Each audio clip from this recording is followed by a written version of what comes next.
शिक्षा में संघ की घुसपैठ को लेकर राहुल गांधी ने सवाल उठाए तो कांग्रेस के छात्र संगठन एनएसयूआई ने मानव संसाधन मंत्री स्मृति ईरानी के घर पर धावा बोल दिया।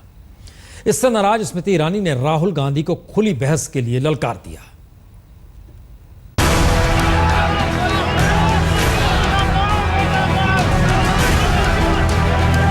आईआईटी मद्रास में छात्रों की अभिव्यक्ति की आजादी का मुद्दा गरमाया और कांग्रेस के छात्र संगठन एनएसयूआई ने शिक्षा मंत्री के घर के बाहर हंगामा खड़ा कर दिया।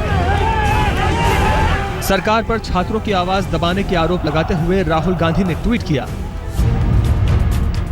आईआईटी छात्र समूह को मोदी सरकार की आलोचना के लिए बैन कर दिया गया। अभिव्यक्ति की आजादी हमारा अधिकार है, हम इसके खिलाफ लड़ेंगे। बवाल बढ़ा तो दिल्ली से कोसों दूर असम के सिलचर में स्मृति ईरानी का गुस्सा फूट पड़ा। ट्विटर के जरिए उन्होंने जैसे राहुल पर जंग ही छेड़ दी।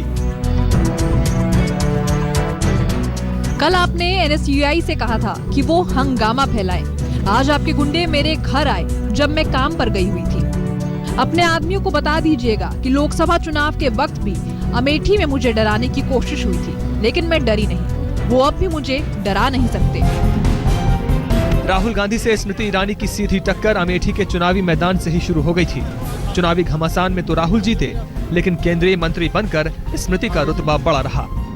वो मानती हैं ये अमेठी से उनका लगाव है जो राहुल को खल रहा है।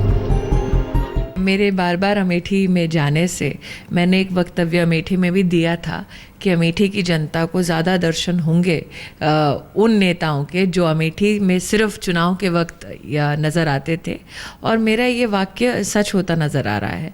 और स्वाभाविक है कि अमेठी में जाने के बाद जिस प्रकार से लोगों की भीड़ उमड़ती है भाजपा के कार्यकर्ताओं से मिलने के लिए, उसके बाद चाहे वो श्रीमती वाड्रा हो या राहुल जी हो, उनका मुझ पर अथवा मेरी मिनिस्ट्री पर टिप्पणी करना स्वाभाविक है। दरअसल राहुल गांधी के निशाने पर केंद्र सरकार लगातार है। एनएसयूआई के एक समारोह में राहुल ने कल कई दफा सरकार पर संघ की सोच पे चलने के आरोप लगाए। प्रधानमंत्री जी ने कहा था शिक्षा जरूरी है, एजुकेशन इज एम्पावरमेंट। एक तरफ कहते हैं एजुकेशन इज एम्पावरमेंट, दूसरी तरफ उठा के बजट काट देते हैं।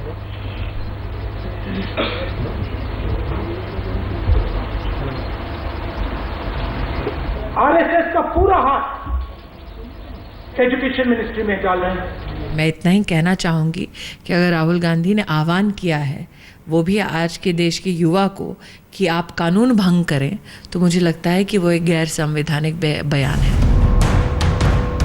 स्मृति ने राहुल के हर आरोप का जवाब दिया और ट्विटर पर तो वो खुलकर राहुल को ललकारती रही। मुझे वक्त और जगह बताइए, मैं शिक्षा समेत शासन से जुड़े हर मुद्दे पर आपसे बहस के लिए तैयार हूँ। सिर्फ बहस ही नहीं, स्मृति ने तो उन्हें अमेठी में मिलने तक की चुनौती दे दी। अगली दफा अपनी लड़ाई खुद लड़िए, एनएसयूआई के पीछे छिपकर नहीं। और हाँ, मैं जल्द ही अमेठी लौट रही हूँ, वही मिलते हैं। ये लड़ाई केवल अधिकारों की नहीं, अधिकार क्षेत्र से निकलकर चुनाव क्षेत्र की भी है। सवाल यह है कि क्या राहुल गांधी स्मृति ईरानी के खुले बहस की चुनौती को स्वीकार करेंगे। आज तक ब्यूरो। हमारे संवाददाता संजय शर्मा ने स्मृति ईरानी से बात की, जरा सुनिए उसे। आईआईटी मद्रास में छात्र संगठनों पर प्रतिबंध लगाने को लेकर चर्चा में है एचआरडी मिनिस्ट्री और आईआईटी मद्रास। मिनिस्ट्री ने किस तरह से इंटरवीन किया है उसमें? मुझे लगता है सबसे पहले तो आज तक को अपनी न्यूज़ को दुरुस्त करना चाहिए। आईआईटी मद्रास अपने आप में एक ऑटोनोमस एजुकेशनल इंस्टीट्यूशन है। उनका अधिकार है कि वो अपने कैंपस में किस प्रकार से कैंपस की गतिविधि का नियंत्रण करें। ये भी कहना वाजिब होगा कि एक बोर्ड ऑफ स्टूडेंट काउंसिल है जिसमें स्टूडेंट लीडर्स जो इलेक्ट होते हैं वो मिलकर कानून बनाते हैं कि स्टूडेंट ऑर्गेनाइजेशंस की गतिविधि कैसे चलेगी। क्या हम ये चाहते हैं कि स्टूडेंट्स जो डेमोक्रेटिकली इलेक्टेड हैं उनके अधिकारों का हनन मात्र इसलिए हो क्योंकि राहुल गांधी खफा हैं? क्या हम ये चाहते हैं कि आईआईटी जो अपने आप में एक ऑटोनोमस इंस्टीट्यूशन है उसकी ऑटोनॉमी, उसकी स्वतंत्रता को मात्र इसलिए ख़त्म किया जाए क्योंकि राहुल गांधी खफा हैं? और राहुल गांधी एनएसयूआई और राहुल गांधी को लिए आपने जो ट्वीट किया उसकी भाषा को लेकर कांग्रेसियों को बहुत आपत्ति है। क्यों? गुंडे और ये सारे उसको। जब मेरे घर पे धावा बोलकर दरवाजा तोड़ने का प्रयास किया, वो क्या सभ्यता का उदाहरण है? तो आगे इसका क्या नतीजा निकलेगा? राहुल गांधी को आपने चुनौती दी है कि आप एजुकेशन पे किसी भी चीज़ पे आप बहस के लिए जगह और समय आप वो तय बहस करना चाहते हैं या राजनीति करना चाहते हैं, उनको तय करना है। वहाँ पर क्या आपके घर में भी घुसने की कोशिश की उन लोगों ने जो आपके मीडिया थी ना, देखा ना आपने। धन्यवाद। यानी इनका ये कहना है कि राहुल गांधी को इन्होंने समय और जगह तय करने को कहा है, लेकिन अगर बहस करना चाहें राहुल गांधी तो, अगर राजनीति करना चाहें तो इनके पास कोई जवाब नहीं। कैमरामैन रविकांत तोतावार के साथ संजय शर्मा, दिल्ली, आज तक। भारत में दो नेताओं के बीच सीधी राजनीतिक बहस की परंपरा है नहीं, पर अगर शुरुआत हो जाए तो इसमें बुरा क्या है। बहरहाल हम उस मुद्दे की बात करते हैं जिसे लेकर ये पूरा बवाल मचा। आईआईटी मद्रास में चंद स्टूडेंट्स को सरकार की कुछ नीतियों के खिलाफ बोलने की सजा मिली।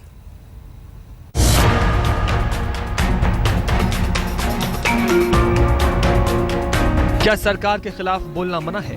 क्या आईआईटी के कुछ छात्रों को सरकार की नीतियों के खिलाफ बोलने की सजा दी गई है? HRD ministry has issued a notice to IIT Madras. They are trying to take away the freedom of speech, freedom of expression, and the government is trying to implement the RSS ideology in educational institutions. We demand the IIT Madras should immediately withdraw. You cannot use the auditorium. You cannot use any place in IIT Madras to put up your program. You cannot use the institute mail, internal institute mail, to pass on information about your program. You cannot put up things in our IP board. IP board is internal publicity board. दरअसल IIT Madras में चंद छात्रों ने Ambedkar Periyar student circle नाम का एक group बनाया था, जिसने सरकार की नीतियों की आलोचना में पोस्टर लगा दिए। एचआरडी मंत्रालय की एक चिट्ठी के बाद आईआईटी ने इस सर्कल को अमान्य घोषित कर दिया। While IIT Madras does not curtail freedom of expression of the students, it is expected that the student groups adhere to these guidelines while conducting their activities. As per the guidelines in force, the student bodies can't use the name of IIT Madras or its official entities in any capacity to publicize their activities or garner support without an official permission.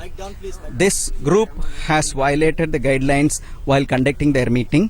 Normally, violations of these guidelines lead to temporary derecognition pending their presenting their stand in the board of students. In the present case also, the same procedure is being followed. हालांकि स्मृति ईरानी ने इस मुद्दे को ये कहते हुए खारिज कर दिया कि आईआईटी एक स्वायत्त संस्था है, उसके फैसले पर राजनीति नहीं होनी चाहिए। I know that people in the Congress party are very interested in finding some flaw with HRD, but I'm sure they understand that autonomous educational institutions have the right to administer their institution as per their own laws. छात्रों का आरोप है कि राजनीतिक दबाव में उन्हें निशाना बनाया गया है। विपक्ष ने इस राजनीति को बेहद खतरनाक करार दिया है। अगर मोदी सरकार की आलोचना करने पर अगर किसी के ऊपर बंदी लगाई जाती है तो फिर हिंदुस्तान के कोने कोने में तमाम इलाकों में फिर लोगों की गतिविधियों के ऊपर बैन लगाना पड़ेगा। हालांकि आईआईटी छात्रों ने केवल केंद्र की नीतियों की निंदा नहीं की थी। जो पैम्फलेट छापे गए उनमें आईआईटी में दलित छात्रों की नुमाइंदगी का मसला भी उठाया गया था और आरक्षण की मांग की गई थी। उसमें यह भी लिखा था कि आईआईटी में मनु धर्म चलता है। चेन्नई से प्रतिभा रमण के साथ आज तक ब्यूरो। कांग्रेस उपाध्यक्ष राहुल गांधी ने सरकार पर देश में राष्ट्रीय स्वयंसेवक संघ की विचारधारा थोपने का आरोप लगाया और बचाव में स्मृति ईरानी उतरी। मानव संसाधन मंत्री स्मृति ईरानी ने आरएसएस का बचाव करते हुए राहुल पर भी जमकर कटाक्ष किए। आरएसएस की शाखा को देखिए, उसमें लाइन लगती है, सीधी लाइन होती है, बिल्कुल यूं। उसमें किसी बंदे ने चू कर दिया, उसी के ऊपर लाठी बरसा दी जाती है। एक विचारधारा, अगर आपने किसी आरएसएस या बीजेपी के नेता से बात की है, एक ही विचारधारा है, भैया पूरी दुनिया ऐसी ही चलती है और कुछ है ही नहीं। मुझे लगता है कि उन्हें सुनी सुनाई बातों पर ज़्यादा विश्वास है, तथ्यों पर कम, और इसीलिए शायद वो तथ्यहीन बातें कर रहे हैं। राहुल गांधी ने एनएसयूआई की सभा में आरएसएस की शाखाओं में जाकर विरोध करने का भी आह्वान किया था और राहुल के भाषण का लबोलबाब दरअसल यही था कि शिक्षा व्यवस्था देश का भविष्य है। इसमें आरएसएस की विचारधारा नहीं चलनी चाहिए।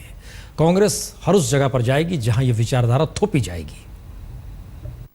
आरएसएस की विचारधारा थोपना चाहते हैं, वहां आप जाके खड़े हो जाओ और इनको रोको। जहां ये शाखा का जो ऑर्डर होता है ना, जहां ये शाखा का ऑर्डर लाना चाहते हैं, वहां आप कांग्रेस पार्टी का डिसऑर्डर ले जाओ। कि अगर राहुल गांधी ने आह्वान किया है वो भी आज के देश के युवा को कि आप कानून भंग करें, तो मुझे लगता है कि वो एक गैर संवैधानिक बयान है।